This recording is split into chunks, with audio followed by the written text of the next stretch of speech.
La idea es que esto sea como un trabajo más ameno y pues sea como reconocimiento de lo que fue mi trabajo de tesis en mi maestría en educación.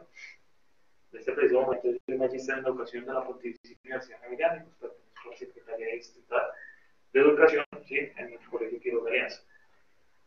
Les traigo pues obviamente este trabajo que realizamos o que realicé específicamente con la intención de pues dar a conocer los resultados que obtuve, ya que esto surgió más de una inquietud dentro del proceso que se está llevando en instituciones, que casi todas las instituciones educativas del distrito o las públicas se está presentando mucho el hecho de que los estudiantes de grado décimo 11 se encuentran en el proceso de articulación con el SEM. ¿Sí? Entonces, mientras están haciendo su proceso académico normal, están en ese preciso momento realizando ¿qué?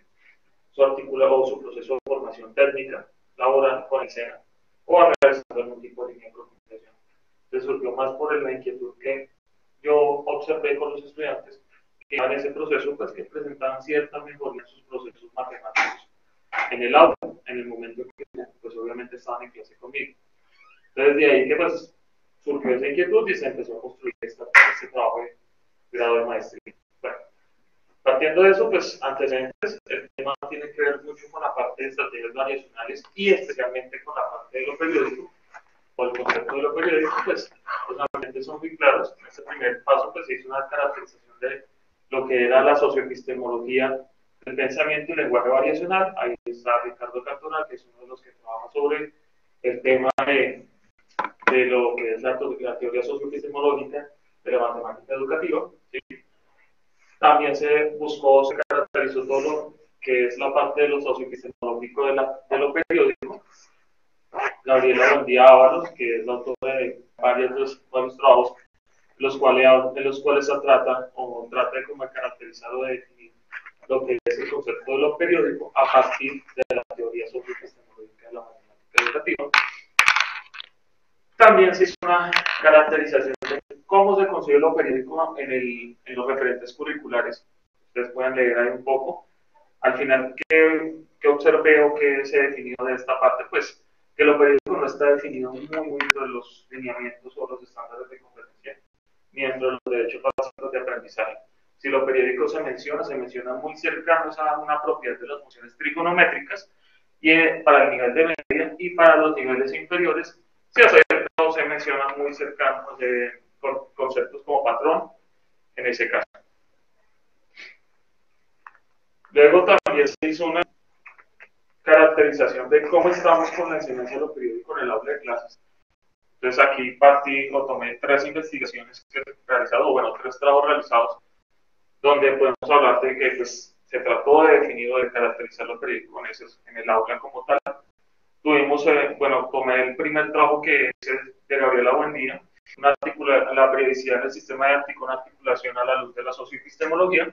Ahí Gabriela hizo un ejemplo a partir de la teoría socioepistemológica, que ahora les explico muy bien, de la matemática educativa. Hizo un ejercicio de cómo los estudiantes conciben lo periódico dentro del aula de clases a partir de la realización o la ejecución de tareas variacionales que promovían el concepto o promovían la práctica de predicción a los estudiantes. También se tomé como referente el trabajo de Arrieta García y Bustos, donde pues hablan de lo periódico a través de un ejercicio de los ciclos del Sol, las estrellas y la Luna. Entonces, ¿cómo se puede concebir lo periódico a partir de eso? Y la resignificación en un ambiente tecnológico a partir de López Cantú y Canut, que pues hicieron el mismo ejercicio, pero ya utilizando herramientas de tipo tecnológico. Y pues por último, trato de mirar cómo estamos en la enseñanza de lo periódico en la formación para el trabajo, porque pues obviamente el entorno es laboral, ¿sí? La idea es observar qué sucede con los estudiantes en ese entorno. No hay mucha información, la verdad. Muy poco se ha trabajado sobre lo periódico y menos sobre las matemáticas en entornos laborales. Pero pues obviamente se observó, bueno, se concluyó en esta parte, que pues que el entorno laboral provee a los estudiantes de una gran cantidad de actividades o de posibilidades de actividades de aprendizaje en las cuales el estudiante puede desarrollar procesos matemáticos o puede desarrollar sus procesos matemáticos o sus competencias matemáticas. lo decía en 2016, en la formación laboral como una fuente de inspiración para la educación matemática escolar. Bueno, hechos los antecedentes, pues es concluyó lo siguiente, que es necesario rediseñar el currículo de matemáticas escolares. Es necesario pensar lo periódico dentro del aula por fuera o aparte de las funciones trigonométricas, ¿sí? Descentrando, obviamente, se necesita también pensar nuevos espacios en el aula, descentralizando, pues obviamente el objeto matemático. La didáctica del objeto matemático más bien centrada en problematizar la situación o el objeto dentro del aula. Nuevas estrategias que promuevan la significación de lo periódico de una visión socioepistemológica, o sea, como una práctica que se da en el aula. Y pues obviamente es necesario también pensarlo en los estándares y por último en el contexto de formación técnico-laboral, pues para que tomemos ese contexto que provee una gran cantidad de situaciones para realizar transferencia del entorno matemático escolar o de la transferencia de la realidad al entorno matemático escolar. Pues como les planteé ahorita, el problema, pues obviamente los métodos de enseñanza aún se plantean como una disciplina formal. Lo periódico pues es muy escaso en significado lo periódico en el estudiante y por último siempre se asocia a las funciones trigonométricas. Pues estas fueron las preguntas orientadoras y pues al final de todas esas preguntas se definió pues qué estrategias variacionales utilizan los estudiantes de media para el reconocimiento de lo periódico cuando se encuentran en un entorno de formación técnico-laboral al momento de resolver situaciones de tipo variacional que favorezcan las prácticas de predicción. Pues la justifica como tal, pues es necesario pues contribuir a la creación de nuevas prácticas educativas en el aula y pues ayudar a reconocer cómo se da la construcción situada de lo periódico en los estudiantes. El objetivo como tal de la investigación, identificar las estrategias variacionales que utilizan los estudiantes, se tomó en este caso el técnico de mantenimiento de automatismos industriales, ya que fue lo más cercano a de pronto el entorno que nos puede proveer a los estudiantes de situaciones variacionales que puedan promover la significación de lo periódico al momento, pues obviamente, de resolver esas situaciones y pues que favorezcan la práctica de predicción. Menciono mucho la práctica de predicción, ¿por qué? Porque es que la predicción, como se plantea la socioepistemología de lo periódico, es definida por Gabriela Buendía, es una práctica social que lleva a que el estudiante, o sea, es como el último nivel de proceso para que el estudiante pueda significar lo que realmente está o entienda como lo periódico. Pues o sea que el estudiante, pues obviamente conocemos que tiene ciertos niveles de conceptualización de los procesos matemáticos y más que todo el objeto matemático. La idea es que lleguemos a un nivel de formalización, pero entonces en este caso la práctica de predicción ayuda a que el estudiante entienda cómo se da lo periódico dentro de esa situación al momento de trabajar con situaciones que presenten patrones o regularidades como tal. Los conceptos trabajados, aquí sí fue un error. Bueno, los conceptos que se trabajaron fueron, primero, la teoría socioepistemológica de la matemática educativa, que habla pues del conocimiento del saber, en este caso el saber matemático, es una construcción social que se da a partir de unas prácticas sociales de tipo normadas y valoradas en la sociedad. Entonces, ejemplo, si reunimos un grupo de estudiantes y los ponemos a trabajar, por ejemplo, en el concepto de función, o en el concepto de función lineal, lo que a partir de la práctica, o a partir de esta teoría epistemológica, la idea es que el estudiante, a partir de la interacción social que desarrolla dentro del aula de clase, ¿sí? Obviamente, el estudiante se empieza a generar un saber. Ese saber se considera ya conocimiento matemático a partir del hecho de que cumpla unas normas reconocidas por el grupo y valoradas por el mismo grupo. ¿Sí? No significa que cualquier saber que se genere dentro de una práctica se considere más adelante como conocimiento, sino que simplemente se va a entender como conocimiento matemático, en este caso, a partir del hecho de que cumpla una norma y una valoración por parte de la sociedad.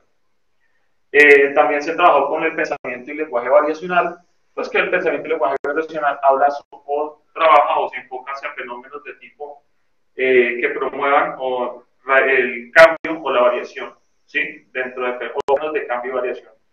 Como tal, donde pues obviamente el estudiante tendremos en cuenta unos elementos que son, por ejemplo, las situaciones variacionales, las estrategias variacionales que utilizan los estudiantes, los códigos, los argumentos, las tareas variacionales, ¿sí? Que son los elementos que nos ayudan a desarrollar ese pensamiento y lenguaje variacional como tal. Y por último, lo periódico y la socioepistemología de lo periódico, pues es donde, como les planteé ahorita, más que todo esto lo definió Gabriela Buendía, y plantea que pues lo periódico es una construcción que se da a partir de una práctica social donde se promueve mucho la práctica de predicción en fenómenos donde encontramos patrones o regularidades.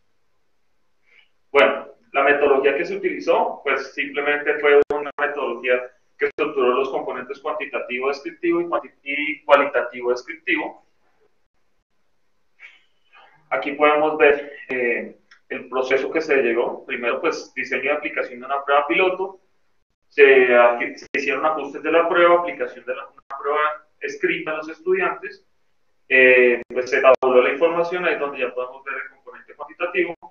Se realizaron algunas entrevistas a 3 estudiantes de distintos niveles, en ese caso, y se realizó el proceso de interpretación de los datos. Se utilizaron entonces los instrumentos como la prueba escrita en las entrevistas semiestructuradas. Aquí tenemos un ejemplo de qué se hizo en la prueba escrita. Ya muestra una diapositiva que de pronto podemos evidenciar mejor qué es lo que se hizo acá. Entonces lo que se planteó fue que en esa prueba tenemos una situación variacional. La situación variacional en este caso se ubicó en el contexto de los estudiantes. En este caso, en este trabajo, el contexto se trabajó a partir del uso de circuitos y más que todo corriente eléctrica, que es lo más cercano a lo que ellos estaban trabajando en el momento en su entorno técnico laboral. Se propone un objetivo, la situación variacional, se mete una descripción de la situación y se espera o se definen unas tareas y las estrategias que el estudiante espera realizar. Entonces, en este caso, ¿qué tarea variacional se esperaba? Pues un análisis de datos de tabla numérica, y las estrategias que se esperaría que el estudiante desarrollara ahí, pues serían comparación, seriación y estimación. Obviamente hay que hay que plantear que las estrategias variacionales son 4, en este caso, definidas por el cantoral. Entonces, una es comparación, seriación, estimación, y la última estrategia es la de predicción, que es la que nos va a ayudar a favorecer la significación de lo periódico como tal. Aquí tenemos la situación plateada. Esta es una situación variacional donde el estudiante pues simplemente a partir del concepto de lo que es la ley de Ohm, se buscó que pues construyera la tabla, identificara si hay cambio, identificara si hay variación o no, y a partir de ejecutar las estrategias que se esperaban o se plantearon, se esperaban desarrollar. A partir de eso se generaron las categorías de análisis, ¿sí? Que se dividieron en 2 grupos: las estrategias variacionales y los procedimientos de predicción que utilizaba el estudiante. Entonces, en las estrategias variacionales, pues estaremos la de comparación, la de seriación, donde a cada una de ellas se hizo, pues obviamente, su respectiva descripción y se le asignó su respectiva categoría, ¿sí? Entonces, por ejemplo, para la estrategia variacional de comparación, ¿qué se planteó acá?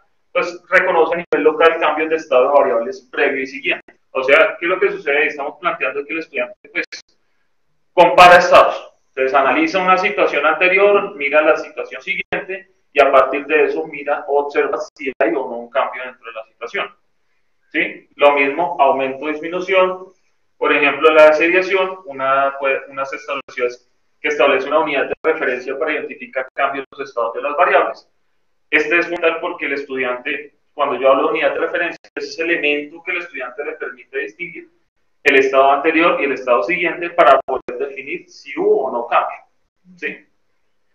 Se establecieron también para las estrategias variacionales de estimación, como por ejemplo el estudiante establece nuevos estados de comportamiento en una gráfica a mediano o largo plazo de manera local. Entonces, ¿qué significa eso?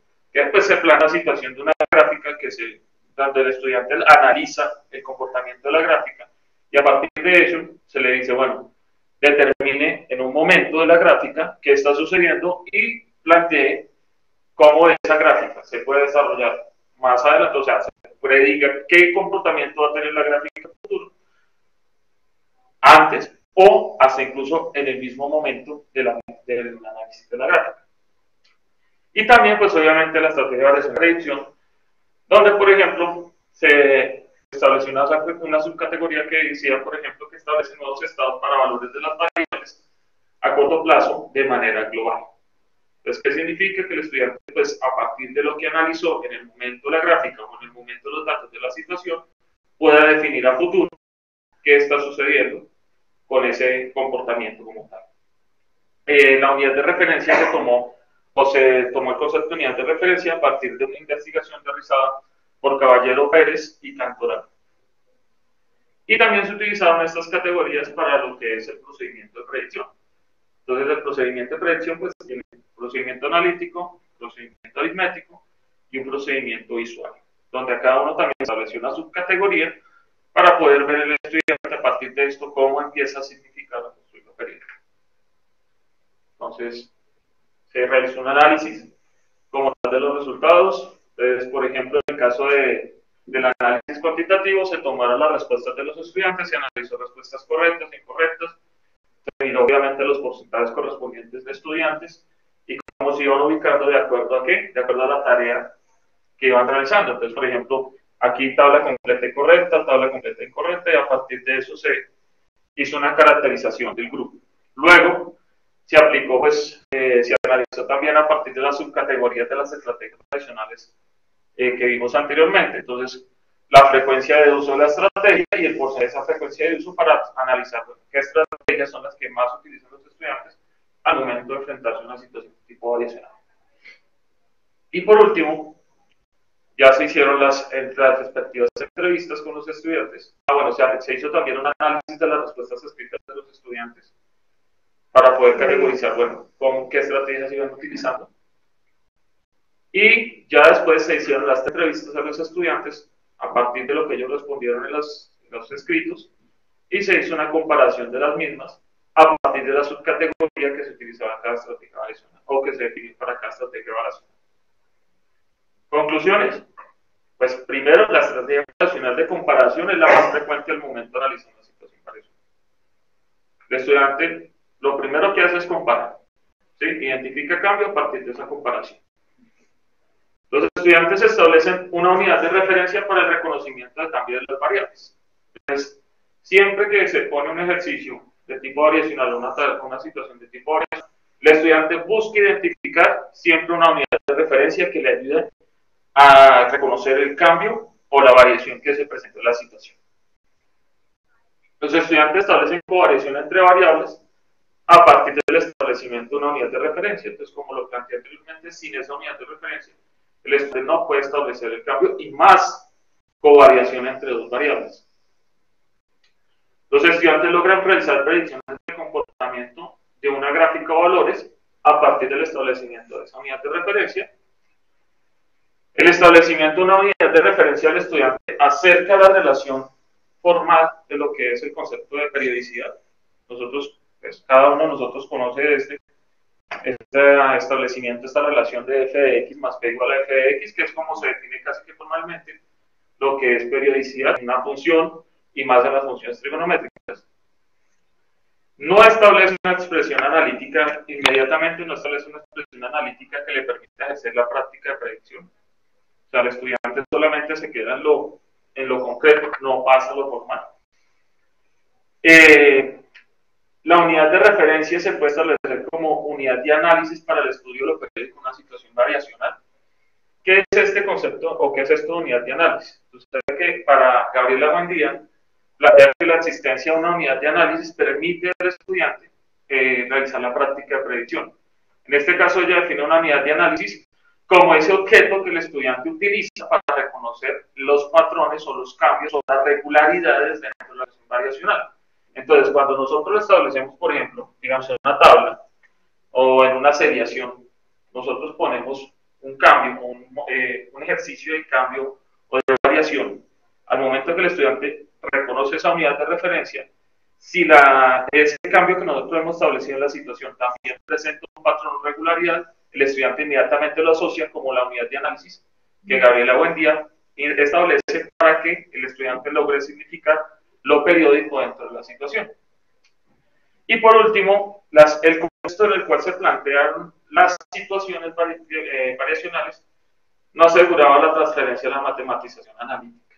Entonces, ¿qué pasó aquí? Aquí es una deuda que tengo que seguir revisando, trabajando, porque como los planteé en un principio, pues, la inquietud era que el estudiante, a partir del contexto, pues, generaba procesos de matematización, pero a la final, ¿qué sucedió? Nos dimos cuenta que no, que el estudiante solamente se queda en lo técnico, sí reconoce situaciones, reconoce las situaciones planteadas, las ubica en su contexto, pero no las lleva ya a un nivel más, no utiliza fórmulas, no utiliza de pronto una formalización del procedimiento, sino simplemente sigue utilizando procesos más concretos como tal.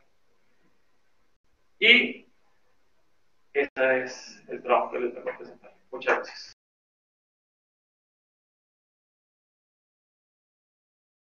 ¿Por qué consideras que es importante desarrollar la noción o el concepto de periódico en los estudiantes? Bueno, ¿por qué es importante desarrollar ese concepto? Porque al final, ¿qué es lo que pasa con ese concepto? Ese concepto nos ayuda, como yo al principio, a llevar a que el estudiante genere esas prácticas de predicción que son tan necesarias al momento de desarrollar el concepto o el pensamiento del lenguaje variacional. Entonces, si tú te das cuenta, por ejemplo, desde chiquitos, cuando nosotros les ponemos patrones a los estudiantes o les ponemos ese tipo de ejercicios, el llevar al niño a reconocer esos patrones y esas regularidades y establecer el reconocimiento de que pues hay una constante dentro de cada uno de ellos, permite al estudiante generar procesos de predicción a futuro. Entonces, Gabriela Buendía establece que la práctica de predicción siempre está asociada a lo periódico. Entonces, si existe periodicidad, el estudiante puede realizar procesos de predicción tranquilamente.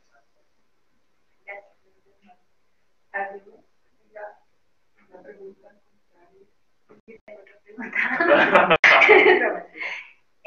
¿Cómo fue ese trato? Bueno, nos contabas que el colegio como tal tiene esa parte técnica, pero hubo en algún momento como una conexión entre lo que estaban allá ellos y lo que se estaba enseñando en el aula de matemáticas. Ese es el problema inicial, como te lo planteé. O sea, una de las cuestiones es que la matemática sigue siendo muy formal en el aula de clase. Se sigue trabajando como una disciplina muy formal. Entonces, ¿qué sucedía? Sí, por ejemplo, ellos estaban viendo, en el momento que tomé estos datos, ellos estaban en grado 11, pero los estudiantes en grado 11 sabemos que en física, por ejemplo, están viendo electromagnetismo. Entonces, están viendo todo lo que corriente eléctrica, circuitos y toda esta parte. Pero en el aula de clases de matemáticas, nosotros vamos a mirar el currículo como tal o el plan de estudios. Es una cuestión totalmente aparte. Estamos, por ejemplo, segundo, tercer periodo, el chico está viendo cálculo, está viendo procesos de variación, pero los está viendo muy descontextualizados. Entonces seguimos con las mismas prácticas de venga, resuelvan este límite, venga, derive, funcione, entonces le pongo la tablita, grafique, pero no lo contextualizamos como tal. Y eso es lo que se planteaba en un principio y lo que decía yo en las conclusiones de los antecedentes, es que los entornos laborales pueden permitir esa riqueza de actividades para un aula de clase que pueden acercar más al estudiante a su realidad y en este caso más a su entorno laboral. Bueno, pues muchas gracias, Cristian, por tu participación y destacar lo organizada y rigurosa que se dio la investigación. Esa coherencia desde lo teórico, bueno, las categorías de análisis y demás, y eso es de destacar. Dada como la reflexión que se hizo hoy, digamos, en la plenaria, me surge la duda de en qué va, digamos, todo eso que lograste comprender y organizar, qué implicaciones ha tenido en tu aula, en tu institución, en planificación de área, de tu relación con tus colegas, ¿qué nos puedes decir de eso? ¿Qué de eso te has llevado para allá y qué resultados has tenido ya? Charladitos, no tan... Una cosa muy clara es que pues, obviamente sí incluye en la práctica del aula. Sí, o sea, yo ya no puedo ver el proceso del estudiante de una manera tan aislada o tan distinta como lo vi anteriormente, como tan desconectada de la realidad como lo vi anteriormente. Por ejemplo, el concepto del hecho de que a partir de la teoría epistemológica de la teoría matemática, conciba que el saber es una práctica social, me lleva a que tengo que cambiar mi práctica de aula más que el hecho de venga, me pongo yo acá a resolver un problema matemático en el tablero, sino, venga, planteemos una situación que sea muy cercana a lo que es el estudiante, pongamos al estudiante a discutir sobre esa situación y a partir de eso que el estudiante empiece a generar las estrategias para darle solución a esta situación, ¿sí? Entonces, atraer ese tipo de, llevar ese tipo de situaciones contextualizadas para que el estudiante lo piense de una manera distinta, eso influye muchísimo en el aula de clases, ¿sí? Entonces ya, por ejemplo, digamos a un chiquito de séptimo grado, enseñarle números enteros a partir del concepto, pues cambia totalmente porque la visión del número entero que uno anteriormente era que le decía el número entero es positivo, negativo, tal cosa, tal otra, le da la conceptualización, ya lo lleva a uno, por ejemplo, a pensar de esta manera. Entonces, buscar estrategias como la que utilizamos en el aula, que venga, sentémonos acá y restando, utilicemos una constante, un patrón, y veamos qué sucede cuando ese patrón tú tienes ya que restárselo al cero, ¿sí? Entonces, ahí es donde ya el estudiante empieza a verlo desde otra perspectiva y reunir un grupo de niños y que empiecen a discutir sobre cómo van a hacer eso, lleva a pensar que sí, eso es totalmente distinto. El aula tiene que volverse una cuestión más, como decía ahí en principio, más democrática, ¿sí? En el hecho de que todos tienen que participar, en el hecho de que tiene que ser más dinámica y que pues tenemos que dejar a un lado la parte de la formalización. La idea es, con esta tesis, trabajar lo que es la parte del currículo en la media. Entonces, que la media es una cuestión muy descontextualizada porque la media es el sándwich que está entre lo básico y la educación superior. Y pues ahí tratamos como de suplir esa necesidad de conexión mediante la articulación, pero la articulación realmente no es articulación. O sea, seguimos por nuestro lado en un colegio, pero lo que es los procesos de formación, o sea, el SENA, o sea, por ejemplo, académico con las líneas de profundidad, sigue por otro lado. Entonces se sigue desarticulando y pues el estudiante necesita como ver esa relación que existe entre esas dos cosas para poder encaminarse mejor.